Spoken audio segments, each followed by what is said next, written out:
Welcome to Joy property guide. आज हम लोग यमुना एक्सप्रेसवे में स्थित एक बहुत ही प्रोमिनेंट कमर्शियल लैंड के बारे में बात करेंगे जो बहुत ही अच्छे प्राइस के अंदर आए हुए हैं। इस टाइप के ऑप्शंस बहुत ही रेयर आते हैं। आज के दिन में अगर बात करूं, पूरे नोएडा, गुड़गांव, गाजियाबाद, फरीदाबाद में सिर्फ दो ऑप्शन मिलेंगे। एक ऑप्शन जो पहले मैंने बताया था, गौर यमुना सिटी के अंदर कमर्शियल प्लॉट है, और सेकेंड प्लॉट जो आया हुआ है अभी सुपरटेक के अंदर, गोल्फ लैंड्स यमुना एक्सप्रेसवे के, जो प्योर कमर्शियल प्लॉट है। इनका सर्टेन चंक्स अपने परमानेंट इन्वेस्टर के लिए ओपन किया हुआ है। पहले मैं आपको लोकेशंस के बारे में आइडिया देता हूँ, इसके बाद क्या क्या इसके बेनिफिट है, क्या क्या pros and cons, yes cons भी है इसके अंदर, आपको वो भी जानना ज़रूरी है। दोनों में आपको बता दूंगा। चलिए पहले लोकेशंस का आइडिया लेते हैं। आपके थ्रू से मैं यमुना एक्सप्रेसवे का जो प्रोजेक्ट है गोल्फ कंट्री, उनके बारे में आइडिया दूंगा। उसके आसपास में क्या डेवलपमेंट आ रहा है उसके बारे में आपको पता चल जाएगा, और फ्यूचर के डेवलपमेंट्स भी मैं कुछ हद तक इसी में आपके थ्रू से बताने की कोशिश करूंगा। ये जो कलरिंग्स आप एक लाइन देख रहे हैं dotted, this is your metro station जो नोएडा से ग्रेटर नोएडा तक आज के दिन में रन करता है, और इन्हीं के लगा हुआ आपका नोएडा ग्रेटर नोएडा एक्सप्रेसवे जो नोएडा से ग्रेटर नोएडा जाते हैं। इसमें आपको प्रोमिनेंट सेक्टर आपको दिख रहा होगा। ये सेक्टर है, दिस इज 150, जो पूरे नोएडा का सबसे प्रोमिनेंट सेक्टर में से एक माना जाता है। आज के दिन में एटीएस प्रेस्टीन का जो प्रोजेक्ट का प्राइस है, that is somewhere between 6,500 to 7,000 rupees in resale only. Fresh में तो कोई इन्वेंट्री है नहीं।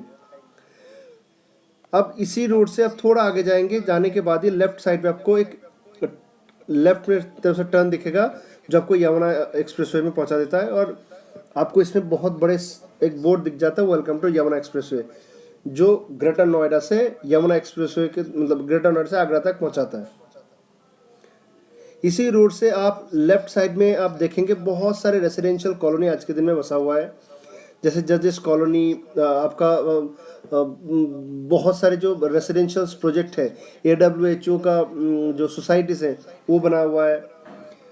उसी रोड से आप सीधा सीधा चलते जाएंगे, राइट हैंड साइड पे आपको पूरा एक सेक्टर बसा हुआ दिखेगा, दैट इज चाय 5, जिसमें सबसे पहला प्रोजेक्ट आपको ये निम्बस का प्रोजेक्ट दिख जाएगा। पूर्वांचल रॉयल सिटी प्रोजेक्ट है।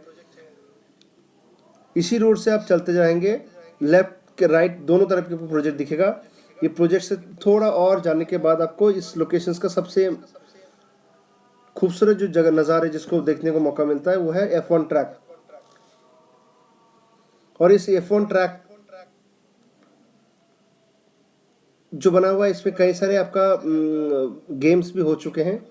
आपका लेफ्ट हैंड साइड पे ये जो यूनिवर्सिटी दिख रहा है, this is Gautam Buddha university, और इसमें थोड़ा दूर आगे चलने के बाद आपको आप साइड पे पहुंच जाते हैं जो हम लोग बात कर रहे हैं अभी, that is Supertech golf country या गोल्फ लैंड प्लॉट पे जो कमर्शियल्स प्रोजेक्ट के बारे में हम बात करेंगे। तो कुल मिला के आप जब ग्रेटर नोएडा से आएंगे तो ऑलमोस्ट 15 से 20 मिनट के ड्राइव आपका होता है मैक्स टू मैक्स। हालांकि आप कम स्पीड में आए तो जनरली इसमें आने के साथ साथ ही 100 किलोमीटर पर आवर में भी गाड़ी चलते हैं तो पता नहीं चलता, इतनी शानदार ये रोड बना हुआ है। अब ये जो गोल्फ अगर आप देख रहे हैं ये ऑलरेडी बना हुआ है, इट्स ओरिजिनल पिक्चर्स। मैं प्रेजेंटेशन के दौरान कुछ ओरिजिनल पिक्चर भी आपको दिखाने की कोशिश करूँगा। ये सारे विलास हैं जिसमें लोग रह रहे हैं, पोजीशन ऑफर कर चुका है। आज के दिन में 12-14 फैमिली शिफ्ट हो चुका है। और जो ये जो आप देख रहे हैं इसमें रेसिडेंशियल टावर्स हैं प्लस स्टूडियोज़ हैं। आपको इसी लोकेशन पे कमर्शियल प्लॉट आपको आगे आते हुए दिखेंगे। तो मेरे हिसाब से आपको लोकेशंस का आइडिया तो आ चुका होगा। इससे थोड़ा आगे चलेंगे, आपको इसमें पतंजलि का फूड पार्क आपको दिख जाएंगे, प्लस इनके ऑपोजिट साइड में गौर का एक टाउनशिप है, प्लस आपको जो फिल्म सिटी जिसकी बात कर रहे थे, फिल्म सिटी भी उसके नज़दीक ही है। इनसे ऑलमोस्ट 10 मिनट ड्राइव करेंगे तो आपको जेवर इंटरनेशनल एयरपोर्ट तक आप पहुंच जाएंगे। अब मैं प्रेजेंटेशन के दौरान एक एक चीज़ के ऊपर बारीकी से बताता हूँ।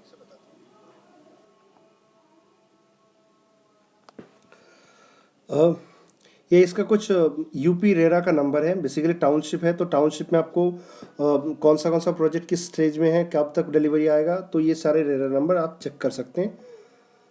ये कुछ ओरिजिनल इमेजेस हैं। ये आपका गोल्फ कोर्स आज के दिन में बना हुआ है। ये वाटर बॉडीज़ हैं जो गोल्फ कोर्स के बीच में होता है। बहुत ही खूबसूरत नज़ारा है। ये सामने आपका 500 गज के आसपास विलाज हैं, 350 गज के अंदर भी है। तो ये सारे थोड़ा प्रोमिनेंट सेगमेंट का विलाज है। ये आपका जो सैंपल विला बना हुआ है आज के दिन में, जो मार्केटिंग ऑफिस है, मार्केटिंग ऑफिस से ये गोल्फ कोर्स का व्यू, ये कोई आर्टिस्टिक इंप्रेशन नहीं है, ओरिजिनल व्यू है। तो मेरे हिसाब से आप जब कमर्शियल प्लॉट लेने जाएंगे तो आपको बहुत सारे जो मन में क्वेश्चंस होते हैं, ये बनेगा नहीं बनेगा, क्या इसका स्टेटस है, ये पूरा टाउनशिप बनने में टाइम लगेगा। डेफिनेटली टाइम लगेगा, मैं इतने जल्दी नहीं बोल सकता तुरंत आपको डिलीवरी पूरा टाउनशिप का मिल जाएगा, but this will be one of the most finest project जब ये बन के तैयार हो जाएगा। ये कुछ विलास का लाइन है इस तरफ पूरा। तो ये सारे पोजीशन आ चुका है। ये पुराना कुछ टाइम पहले का लिया मैंने, अभी इन सारे विलास में पोजीशन आया हुआ है, जिसपे कुछ फैमिली आज के दिन में रिसाइड भी करते हैं। ये उनका मास्टर प्लान अगर आप ठीक से देखेंगे, ये वाला रोड जो है इस सीधा जाता है, सीधा जाने के बाद ऐसे आपका एक रोड 45 मीटर रोड जो यमुना एक्सप्रेसवे तक कनेक्ट करेगा। आप मान लीजिए ये यमुना एक्सप्रेसवे है और इस तरफ से रोड कनेक्ट, एक तो कनेक्टिविटी इस तरफ है, दूसरा कनेक्टिविटी इस तरफ भी है आपका, सेकंड कनेक्टिविटी। तो 45 मीटर रोड से दोनों तरफ से आपको कनेक्टिविटी मिल जाएगा। ये हाई राइज अपार्टमेंट है, ये उनका कमर्शियल्स है, ये उनका स्टूडियोज है, ये इनका एंट्रेंस व्यू है, ये विलास का जो रोज से मैंने व्यू बताया आपको वही व्यू दिखाया उन्होंने। मेरे हिसाब से आप अगर साइट पे जाएंगे तो इससे बेहतर समझ पाएंगे, बट मैंने आपको थोड़ा आइडिया देने के लिए कुछ पिक्चर्स उठा के डाला हुआ है इसमें। ये ओरिजिनल व्यू है, आप जाएंगे तो ऐसे गोल्फ का एक मूर्ति बनाया हुआ है जो खूबसूरत एक नज़ारा देने के लिए। बाकी आपको समझ में आ चुका होगा। अब प्रोजेक्ट में आते हैं। अब देखिए यमुना एक्सप्रेसवे में कोई प्रोजेक्ट की बात करूं और उसमें कुछ लोकेशंस का हाईलाइट ना तो शायद ब्रीफिंग अधूरा रह जाता है, और बहुत सारे लोगों को कुछ ना कुछ तो पता ही है। मैं अपने बहुत शॉर्ट के अंदर कुछ कुछ पॉइंट आपके रखने की कोशिश कर रहा हूँ। पहला जो इम्पोर्टेंट पॉइंट है आज के दिन में यमुना एक्सप्रेसवे का, वो है नोएडा इंटरनेशनल एयरपोर्ट। ये सिर्फ इंडिया का इंटरनेशनल एयरपोर्ट, मतलब बिगेस्ट इंटरनेशनल एयरपोर्ट नहीं, ये एशिया का लार्जेस्ट इंटरनेशनल एयरपोर्ट है और वर्ल्ड का 6th लार्जेस्ट इंटरनेशनल एयरपोर्ट है। In terms of number of runways के हिसाब से ये वर्ल्ड का नंबर 1 होगा इन रनवेज के अंदर, क्योंकि सबसे पहले जो रनवेज का नंबर प्लान किया गया था वो था 4, बाद में उसको 6 किया गया था, अब फाइनल इसका 8 रनवेज के लिए बातचीत चल रहा है। तो जिस दिन ये 8 रनवेज के साथ नोएडा इंटरनेशनल एयरपोर्ट जेवर में फंक्शनल हो जाएगा, ये एक बहुत बड़ा लैंडमार्क बन चुका होगा। सिर्फ जेवर में ही नहीं, ये पूरा एक एरिया को अपना अप्रिसिएशन देगा और एक मस्ट टॉक्ड अबाउट प्रोजेक्ट का या लोकेशंस का उभर के आएगा। साथ साथ इसके लगा हुआ जो आज के दिन में बहुत सारी जगह में कुछ कंट्रोवर्सीज भी सुने होंगे अपने फिल्म सिटी के रिगार्डिंग, क्योंकि जो महाराष्ट्र के उद्धव सरकार है वो चाहते नहीं है बॉलीवुड की जैसा कोई दूसरा इंडस्ट्री इंडिया में कहीं आए, तो उनका ऑब्वियसली डिमांड कम हो जाता है। पहले भी यूपी गवर्नमेंट से कोशिश किया गया था बट ज़्यादा वो सफल नहीं हो पाए थे। बट ये इंटरनेशनल एयरपोर्ट आने की वजह से बहुत सारे फिल्म इंडस्ट्रीज़ आज के दिन में ऑलरेडी ज़मीन ले चुके हैं, और जो मुंबई में सारे टॉप लेवल आपका स्टूडियोज़ हैं उन्होंने उनको ऑलरेडी लैंड एलोकेट हो चुका है। तो अगले 4 साल के अंदर ऑलमोस्ट, मैं तुरंत तो नहीं कह सकता बॉलीवुड को सरप्लस करके चला जाएगा in recent, but definitely on a longer run ये बॉलीवुड को भी सरप्लस करेगा। थर्ड, कनेक्टिविटी वाइज आप अगर 2-3 कनेक्टिविटी, एक तो आपका मेट्रो स्टेशन मेट्रो का बहुत अच्छा कनेक्टिविटी मिल जाएगा। जो आपका ग्रेटर नोएडा में जो परी चौक के पास से मेट्रो स्टेशन है वो सीधा जाके जेवर इंटरनेशनल एयरपोर्ट तक कनेक्ट हो जाएगा। इसका डीपीआर प्लान अप्रूव होने के लिए गया हुआ है। सेकेंड, आज के दिन में रोड कनेक्टिविटी की बात करूं, रोड कनेक्टिविटी में एक eastern peripheral expressway and western peripheral expressway जो दिल्ली का आउटर रिंग रोड है, ये आउटर रिंग रोड उनमें से 105 जो ईपीआर है, ईपीआर ये यमुना एक्सप्रेसवे को बाईपास करके जाता है। तो अगर आपको यमुना एक्सप्रेसवे में रिसाइड करते हैं या आपका कोई बिजनेस है और आपको कोई दूसरे स्टेट में जाना है, दूसरा नेशनल हाईवे पकड़ना है, तो आराम से आप एक्सप्रेसवे पकड़ के जा सकते हैं, जिसमें आपको दिल्ली का झंझट या नोएडा का झंझट पालने की कोई ज़रूरत नहीं है। स्ट्रेट आप कोई भी लोकेशंस के हिसाब से, जैसे आप NH 8 जाना चाहते हैं, NH 24 जाना चाहते हैं, पहले क्या होता था आपको पूरा नोएडा से ग्रेटर नोएडा से लेके आप जितने भी कंजेस्टेड एरिया नोएडा को वो सरपास करते हुए आप NH 24 में पहुंच पाते थे। आप जाने की ज़रूरत नहीं है, पूरा बाईपास करके किसी भी हाईवे पे पहुंच सकते हैं, नेशनल हाईवे। फोर्थ थिंग, इसमें बहुत सारे जो कंपनीज हैं आज के दिन में ये पैसा लगाने के लिए तैयार हो चुके हैं, जिनमें से प्रोमिनेंट नाम वीवो है। आपका इसके साथ साथ पतंजलि ऑलमोस्ट 1,000 एकड़ ज़मीन उनको ऑलरेडी अलॉट हो चुका है, जो ऑलमोस्ट 4,600 करोड़ के करीब अपने इन्वेस्टमेंट करने वाले हैं। वीवो भी ऑलमोस्ट 4200 करोड़ के इन्वेस्टमेंट करने वाले हैं इस लोकेशंस के अंदर। ये जो फिल्म सिटी आ रहा है, फिल्म सिटी भी almost direct and indirect stage में ऑलमोस्ट 50,000 लोगों के ऊपर नौकरी का भी बंदोबस्त करेंगे। तो आसपास आप देखेंगे इस जगह में बहुत सारे पॉइंट्स हैं, मैं उस सारे पॉइंट्स को कैलकुलेट करके मतलब बताने जाऊंगा तो काफ़ी लंबा प्रेजेंटेशन हो जाएगा। आपको मैं एक लिंक दे दूंगा इसके नीचे डिस्क्रिप्शन में, वो देख लीजिएगा, उसमें मैंने एक एक पॉइंट बारीक से बताने की कोशिश किया। अब प्रोजेक्ट के बाकी डिटेल्स के ऊपर दिखाता हूँ आपको। ये कुछ कटिंग्स हैं जो एयरपोर्ट के बारे में बताया गया, और एयरपोर्ट इस जगह से मुश्किल से 10 मिनट की दूरी में है। ये सारे मुंबई जो लिंक रोड है जेवर एयरपोर्ट टू मुंबई एक्सप्रेस, उसकी काम चल रहा है। प्लस लॉजिस्टिक्स हब बनेगा, हेरिटेज सिटी एक बनने वाला है, और ये एनसीआर का सेकंड एयरपोर्ट जो होगा, वो जो इंटरनेशनल एयरपोर्ट सेकंड आने वाला है। ये सारे कटिंग्स हैं।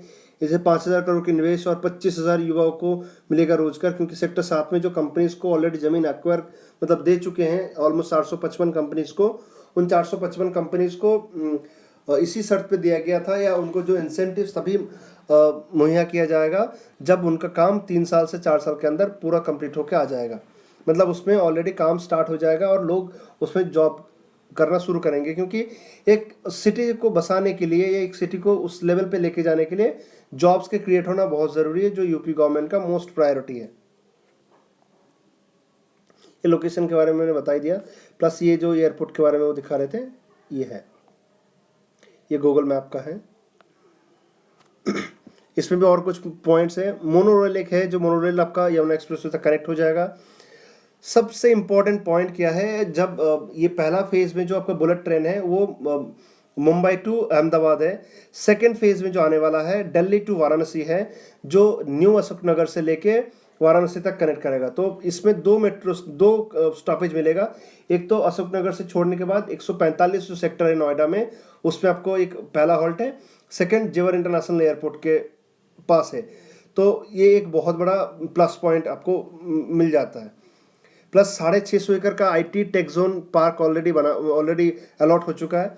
आप इसको बहुत हल्के में ले सकते हैं। बहुत सारे लोग बोलेंगे 650 एकड़ ठीक है, बट आप इसको कैलकुलेट इस हिसाब से करें। आज के दिन में जो साइबर सिटी बना हुआ है, साइबर सिटी ऑल इन जो टोटल लैंड है वो 86 एकड़ के लिए ऑलमोस्ट ये कितना सारे जॉब दे चुका है, और उस लेवल पे कंपनीज भी आ चुका है। आईटी जोन शायद दूसरी जगह में भी हो सकता है, बट दूसरी जगह उस लेवल पे डेवलप नहीं किया क्योंकि एयरपोर्ट नहीं है। अब एयरपोर्ट आने के बाद और आईजीआई से ऑलमोस्ट 3-4 गुना बड़ा एयरपोर्ट आने के बाद इसका भी उस लेवल उससे भी ज़्यादा ग्रोथ होने का चांसेस है। Brands like Vivo, Uflex, Intex, Patanjali, ये सारे अपना जमीन ले चुके हैं उस लोकेशंस के अंदर। ये कुछ पॉइंट्स हैं, जैसे मैंने मोस्ट ऑफ द चीज़ तो आपको बता ही दिया इसमें, बट शॉपिंग मॉल है, मल्टी स्पेशलिटी हॉस्पिटल्स है, world class schools and universities है। ये आपके मास्टर प्लान जो मैंने थोड़ा सा जिक्र किया था, ये है कमर्शियल लैंड जो हम लोग सेल की बात कर रहे हैं। इस तरफ से आपको 45 मीटर रोड है, इस तरफ भी आपको 45 मीटर रोड है, इस तरफ आपका 45 मीटर रोड है। तो जिस दिन ये पूरा कनेक्ट हो जाएगा, और इस साइड पे आपका यमुना एक्सप्रेसवे है। अब चेरी ऑन द केक क्या है, ये जो टाउनशिप है obviously residential point of view से बहुत काम आता है। इन्हीं के लगा हुआ ऑलमोस्ट 150 एकड़ का फॉरेस्ट है, ग्रीन फॉरेस्ट, जो लोगों को लुभाते हैं रहने के लिए, क्योंकि आज के दिन में जो पोल्यूशन जिस हिसाब से एनसीआर पे बढ़ते जा रहा है, उनके तहत ये फॉरेस्ट एक मतलब संजीवनी की तरह काम करेगा फ्यूचर में, क्योंकि इस टाइप का बेनिफिट हर सोसाइटी के पास नहीं मिलेगा। अब खास बात करते हैं कमर्शियल प्लॉट, जिसके बारे में ये प्रेजेंटेशन है। ये कमर्शियल एकदम कॉर्नर वाला प्लॉट के कॉर्नर में रखा गया, जिसपे आपका कनेक्टिविटी यमुना एक्सप्रेसवे की भी बहुत शानदार हो, प्लस सोसाइटी के लोग भी यूज़ कर पाएंगे। प्लस इसमें 120 मीटर का जो रिंग रोड है, जो आपका F1 ट्रैक के पास जाकर मिलता है, वो 120 मीटर रिंग रोड के कस्टमर को भी ये बेनिफिट मिल सके, तो एक व्यूअरशिप बहुत शानदार मिलेगा। सामने आपका ये पतंजलि का जो प्लांट का लोकेशन से आपको दिख जाएगा, मैं सेकंड पेज में दिखा रहा हूँ। जस्ट 1 किलोमीटर है इस लोकेशन से। गोल्फ सेंट्रिक टाउन है, टाउनशिप है। 9 होल सिग्नेचर गोल्फ कोर्स बना हुआ है जो ग्राहम कुक ने डेवलप किया हुआ है। 809 plots, 169 Vilas and 3210 group housing societies है, जिसमें स्कूल फैसिलिटी, मेडिकल फैसिलिटी, ये लो डेंसिटी है। प्लस ये सारे बेनिफिट में आपको तो इसमें पता ही चल जाएगा। कुछ कुछ इंपॉर्टेंट पॉइंट जो रह गया उसमें बताता हूँ। ना आता हूँ SCOs के बारे में। शॉप कम ऑफिस है ये, जिसमें आप बहुत सारे लोग जो कनॉट प्लेस, खान मार्केट या कोई भी मार्केट पे देखा होगा आपने, नीचे ग्राउंड फ्लोर पे दुकानें हैं, ऊपर भी दुकानें हैं, या नीचे ग्राउंड फ्लोर के जित दुकानें हैं, सा स्टोर ऊपर रखा हुआ है या खाने पीने का सामान ऊपर रखा हुआ है, तो ये इसको कहते हैं शॉप कम ऑफिस। तो इसमें रिटेल शॉप्स, ऑफिस और एनी अदर कमर्शियल कुछ भी आप इसमें कर सकते हैं। और इसमें FAR है ऑलमोस्ट 3.5 का FAR, जो मान लीजिए इसका कैलकुलेशन छोटा सा है। 100 गज अगर आप ज़मीन परचेज करते हैं तो 100 गज के अंदर आप 3.5 का मल्टीपल कैलकुलेट करेंगे तो ऑलमोस्ट 350 गज बना सकते हैं। एक 1 square yard equal to 9 square feet, तो that means almost 9 3 27 almost 3200 square feet के करीब आप बिल्ट अप एरिया बना सकते हैं कमर्शियल पे। अब 3200 square feet built up area अगर कैलकुलेट करेंगे इन नॉर्मल इसमें, तो 3200 square feet almost 4500 square feet super area के बराबर है, जहाँ पे लोडिंग मैंने बहुत ही कम लिया। ये थोड़ा सा टेक्निकल है, आप अगर किसी को जानना है डिटेल्स में आप मुझे फ़ोन कर लीजिएगा, मैं बता दूंगा। तो दैट मीन्स 100 गज के अंदर आप 4500 स्क्वायर फीट कमर्शियल स्पेस बना सकते हैं, जो 3 मंजिल 4 मंजिल भी लेके जा सकते हैं। तो ये एक बहुत बड़ा एडेड एडवांटेज है। 3 मंजिल बनाते हैं तो 3 मंजिल अलग अलग रेंट पे भी दे सकते हैं, अलग अलग बेच भी सकते हैं। ये कुछ प्रोमिनेंट SCOs की नाम किया हुआ है, जैसे सेक्टर 18 में आपने देखा होगा ये मेट्रो स्टेशन है, इसमें जितने भी शॉप्स आप देखते हैं, ये जो चारों तरफ शॉप्स देखते हैं, ये सारे SCOs है। ये पूरा SCOs है, बट ये अनऑर्गेनाइज्ड है। जिस तरह अगर प्रॉपर ऑर्गेनाइज होगा तो और बेहतर होगा। बट हालांकि आज सेक्टर 18 में जो SCOs का प्राइस है वो स्काई रॉकेटेड। मिनिमम साइड में जो SCOs का प्राइस ऑलमोस्ट 20 से 22 करोड़ से शुरुआत है। ये है सारे कुछ। गुरुग्राम सेक्टर 29 के अंदर आपने देखा होगा, जहाँ पे सामने पार्किंग है, चारों तरफ कर बहुत सारे शॉप्स बने हुए हैं। चंडीगढ़ का आपका मार्केट शो किया गया। और सबसे प्रोमिनेंट एग्जांपल कनॉट प्लेस, जो आपने गए होंगे तो जाने के टाइम पे जितने भी प्लॉटिंग डेवलपमेंट देखते हैं सारे के सारे SCOs है। GK में AMN ब्लॉक मार्केट के अंदर आपको ये SCOs दिखता है। आज के मेरे हिसाब से GK and Khan market, this are consider to be one of the most costliest commercial property not in India. This is considered some of the top 10 most expensive market in the whole world. ये Khan market है। ये देखिए मैं जो कह रहा था, Delhi Khan market is world's 20th most expensive retail locations.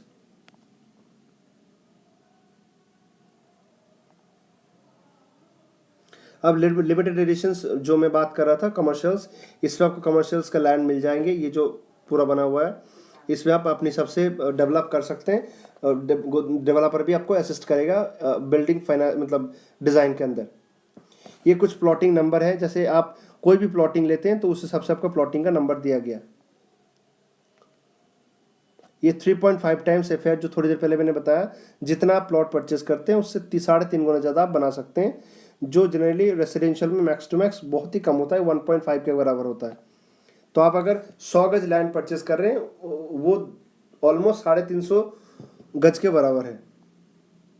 अब प्राइस क्या है, 87,990 रुपीज़ पर प्राइस है, जिसमें 3,000 रुपये टाइमली पेमेंट रिबेट है। उसका कंडीशन में उसमें आ रहा हूँ, जो फाइनल प्राइस आता है आपका 84,990 रुपीज़ प्लस कुछ अदर चार्जेस है 3,000 रुपये, तो और 84 प्लस 87,990, अब 88,000 मान लीजिए, प्लस 25,000 रुपये आपका पावर बैकअप। अगर मान लीजिए 100 गज के प्लॉट लेते हैं, कोई भी अगर PLC नहीं लगता, तो ऑलमोस्ट 88 लाख से लेके 95 या 1 करोड़ के अंदर अंदर आपका एक कमर्शियल प्लॉट आपको मिल जाता है। अब चेरी ऑन द केक क्या है, इसमें बहुत सारे लोग जो रेंट लेना चाहते हैं, मतलब लोन लेना चाहते हैं, बट लोन उनको मिलता नहीं। अब दूसरा है उनका पैसा इकट्ठा उतना देना का कैपेबिलिटी भी नहीं होता, तो इसीलिए डेवलपर ने और इन्वेस्टर्स क्लिनिक वालों ने मिलकर एक स्पेशली प्लान निकाला, जिस पर आपको सिर्फ 10% देना है बुकिंग का, 60 डेज में 25% देना है, 25% कंप्लीट 25% देना है, तो दैट मीन्स आपने 35% दे दिया। 35% देने के बाद आपका नेक्स्ट 35 मंथ्स में सिर्फ 1% करके देना है। मान लीजिए आपका प्लॉट का प्राइस आता है 90 लाख रुपीज़, तो महीने का आपका बन जाता है 90,000 रुपये। अब 90,000 अपने बिजनेस से निकाल के आप दे दे रहे हैं 35 महीने, तो 35% तक वो काउंट कर लेंगे, कोई लोन लेने की ज़रूरत नहीं। तो 35% आपने इनिशियल दिया, 35% एक एक महीने 1% करके दिया, और बाकी 30% इन टाइम ऑफ पोजीशन। ये अगर देंगे तो आप अपना commercials without any interest, without any loan, आप अपने कमर्शियल्स परचेज कर सकते हैं, कमर्शियल प्लॉट। और अगर आप वो कह रहे, उसमें था आपका सिर्फ 100 स्क्वायर यार्ड के प्लॉट है, तो अगर आप बड़े साइज लेना चाहते हैं तो उसमें भी आपका थोड़ा सा सहूलियत और दिया गया।